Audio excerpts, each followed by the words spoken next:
What's up, guys? Welcome to a full day of eating while on a cut. I'm going to start my day off with some coffee. If you didn't know, coffee is actually very good for you. It's loaded with antioxidants and polyphenols, if I remember correctly. And there's quite a few studies showing that 1 to 4 cups a day actually is highly correlated with longevity. So don't let people tell you otherwise. Drink your coffee. Don't get me wrong, I mix in an energy drink every now and then too, because those are obviously awesome. But most of the time I choose coffee because it actually has some health benefits. And it's delicious. Where's our food scale, Josh? Right in front of me face. Wow. So my first meal of the day is a smoothie. And this is for several reasons. The first being that I'm very lazy and smoothies are very easy.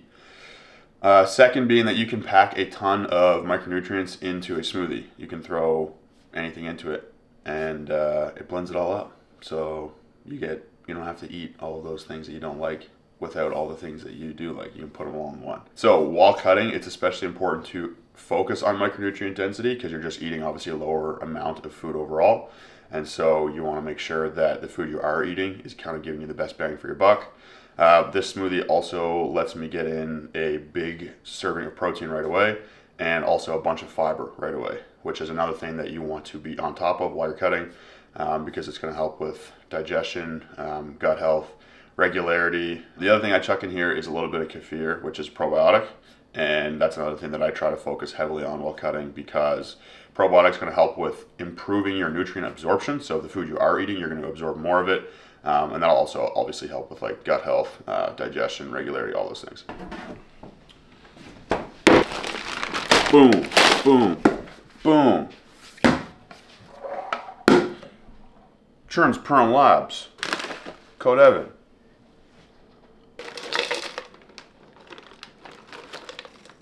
Berries also super good for you. Fiber, tons of antioxidants, in all of my client meal plans and all of my meal plans, whenever anybody asks me for recommendations, I would include berries in just about every single diet. Leafy greens, another good thing to include in just about every single diet. But leafy greens are kind of gross for some people. And if you remember back in my way old content, I used to just eat spinach raw, and I still would do that, but not everyone's like that. Putting it in a smoothie is a really easy way to get it in because you can't taste it. Also though, pro tip, go with kale versus frozen spinach because personally I find I can't taste the kale at all. Frozen spinach kind of gives a little bit of a flavor. It's still tolerable in a smoothie, but the kale's better.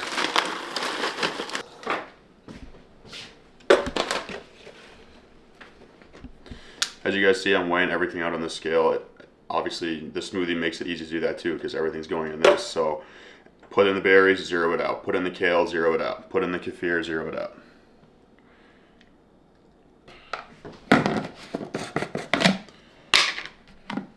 Vanilla protein powder is the best protein powder for smoothies, in my opinion.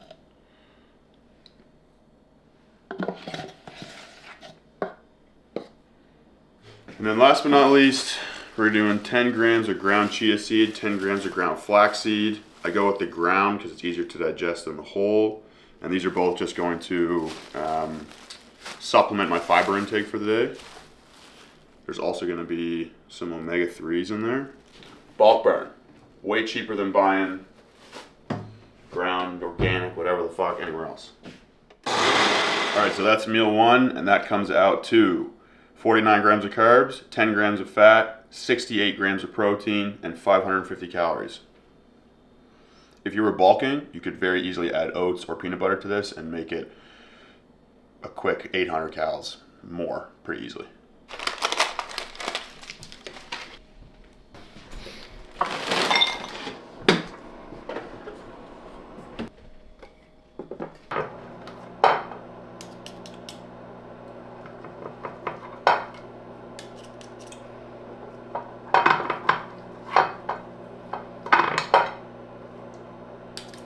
All right, so this is meal number 2, which is also the pre-workout meal. Whether you're bulking or cutting, I think the main thing to focus on with the pre-workout meal is to just make sure that it's easily digestible.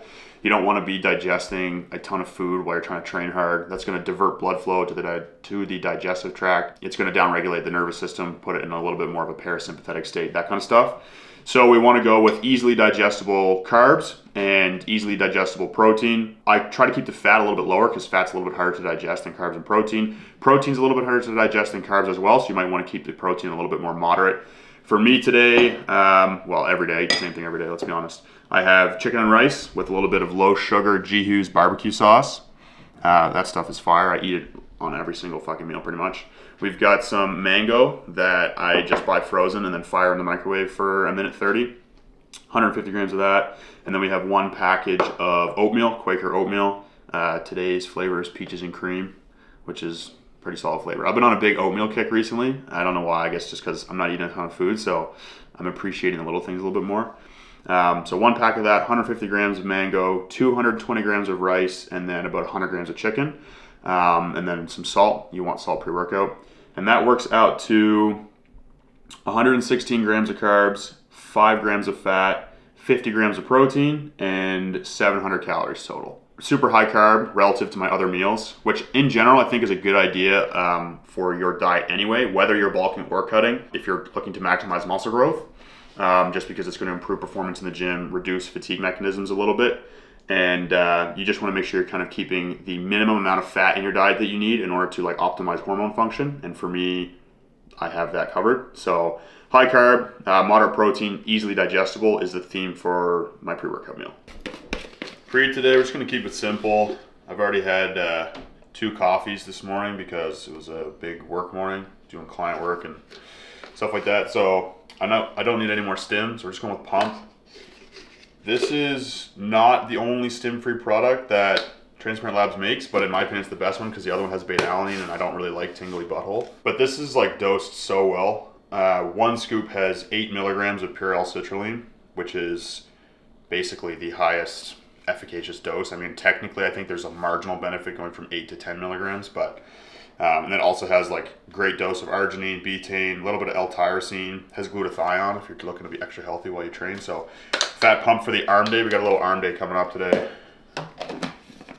I'm back to my old split. I was off my old split for a little bit just due to trying to address some of the injuries that I have, and I still have them, but they're debatably improving. So I'm just kind of going back into the split that I was running before, but just trying not to train like such a meathead. So a little bit lighter loading, higher reps, you know, which is not as optimal, but at least I can actually do the movement. But yeah, little arm day. Code Evan. What flavor? Blue raspberry. Blue raspberry flavor.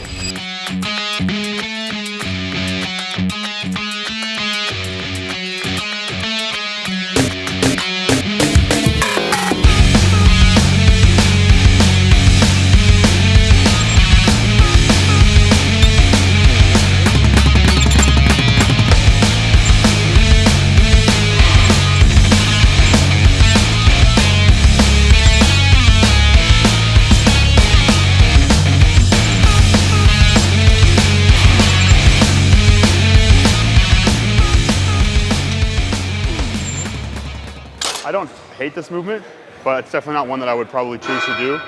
Like I said earlier, working around some injuries right now, so this is one of the few movements I can do without a lot of pain or any pain. The reason that I don't love this movement is just because once you get kind of strong, I find I'm just putting a lot of effort into like coordinating my whole body, which I know, like, yeah, I'm training, it's hard work, but I just find like I'd rather isolate the movement at the elbow if I can. And this movement's also heaviest in the mid position, right around here. And that's where the bicep really is kind of like losing its leverage relative to the other elbow flexors. It becomes a little bit more brachioradialis.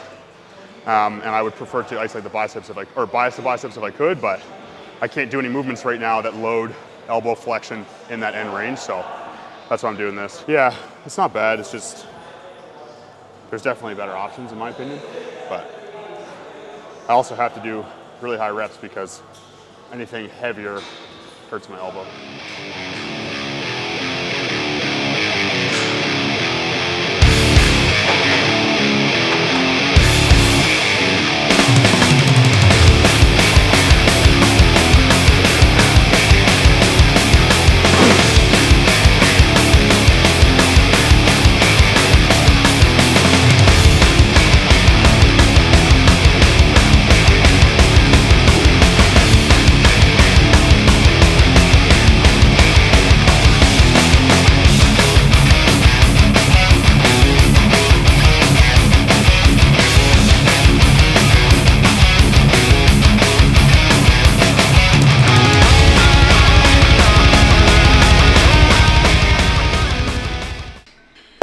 Sir Joshua.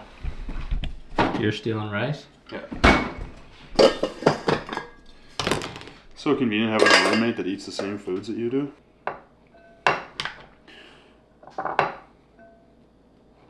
Whoa, can't be cheating on the diet.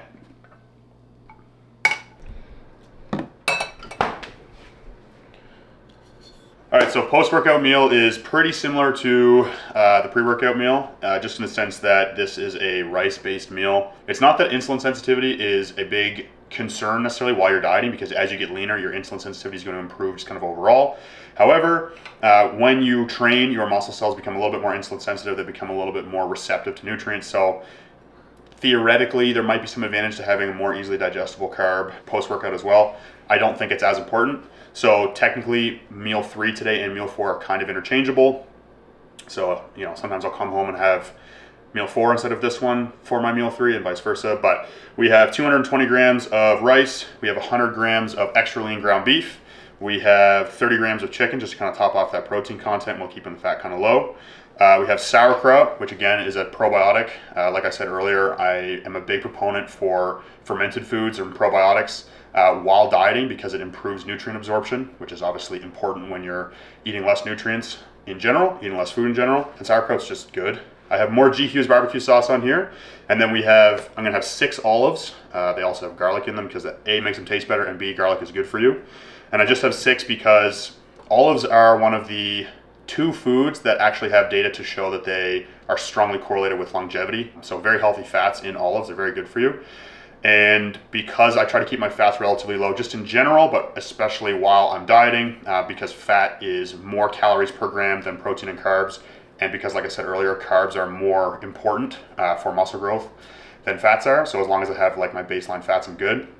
So I get the majority of my fats while I'm dieting from olives and avocado. Avocado is the other food that actually has data to kind of really support it as being healthy and improving longevity. And then obviously there's going to be a little bit of fat from the lean or extra lean ground beef, and then some trace fats from like chicken and stuff like that. But that's why I have the olives in here. And then I have a kiwi, because micronutrients are important, and I have a carrot. And that's because, again, when you're dieting, you want to eat vegetables and fruits because they're low calorie, a little bit higher volume, very nutrient dense. They often have a little bit of fiber in them, which we've kind of talked about already as far as like the benefits of keeping you regular, you know, gut health, digestion, things like that. They help you feel full. Fiber also helps you feel full, but just in general, kind of vegetables and fruit will help you stay satiated while not adding a lot of calories to your overall calorie intake. So yeah, that is meal 3 post-workout. Obviously, I don't put a ton of effort into my meals in terms of the presentation. So, but that's what helps make it sustainable for me. It's easy. It doesn't take a lot of work. I just fired this meal up in like less than 5 minutes. And that's what helps me kind of stick to my nutrition regimen. That's what helps me stay consistent. And kiwis, this is first of all, Zespri, best kiwis, I've decided. I don't make the rules, but apparently I do. So I've decided they are the best kiwis. I've tried Dole, I've tried a bunch of other ones. These are the golden kiwis, and they're unreal. So if you haven't tried that, do that. There's nothing special about this carrot. I don't know why I picked it up. So yeah, that's meal 3. And yeah, I'll see you guys at meal 4. Alrighty, so this is meal 4. You can recognize my kiwi is still here. Also, okay, yeah, I'm not eating all of this. Let me explain. Chill, let me explain. Gotta touch on the kiwi first. I didn't eat this last meal because I remembered kiwis actually help with the production of melatonin. So you'll actually improve your sleep quality a little bit by eating a kiwi in the evening before you go to sleep. Not before you go to sleep, but just kind of later in the evening. It's been observed, an observable positive impact on your sleep quality. We got 2 mandarin oranges here. Like you will probably have noticed by now, my diet, I try to like get a lot of variety of fruits and vegetables.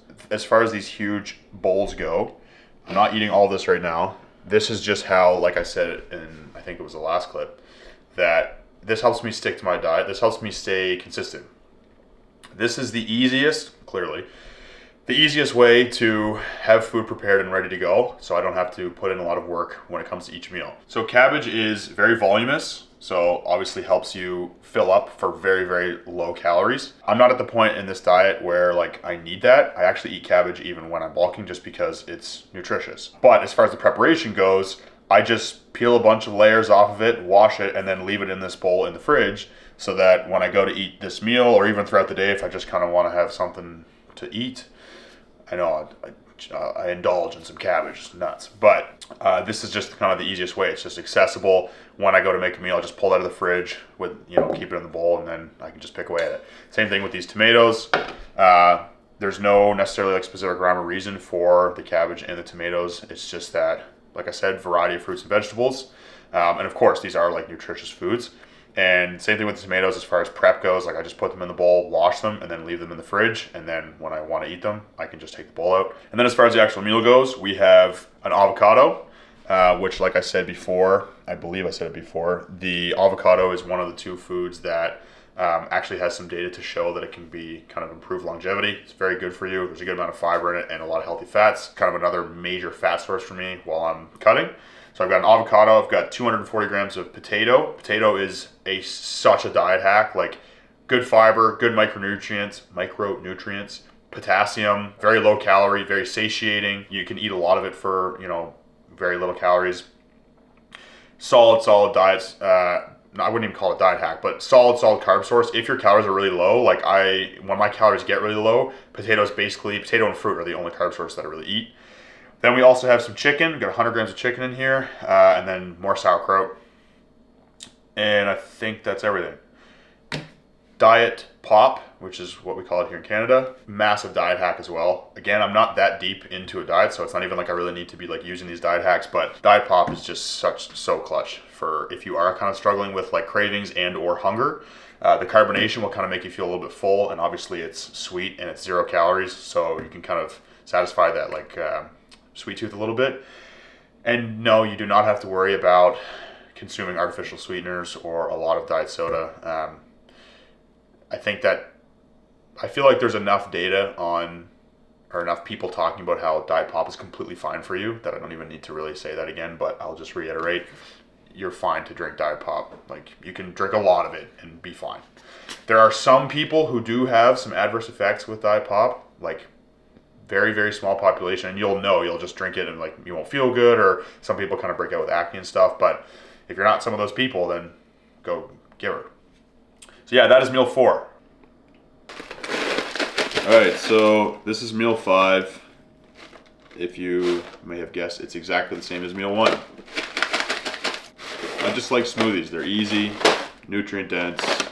I can put a ton of things in there that I know I should be eating, and it just makes it easy to get in.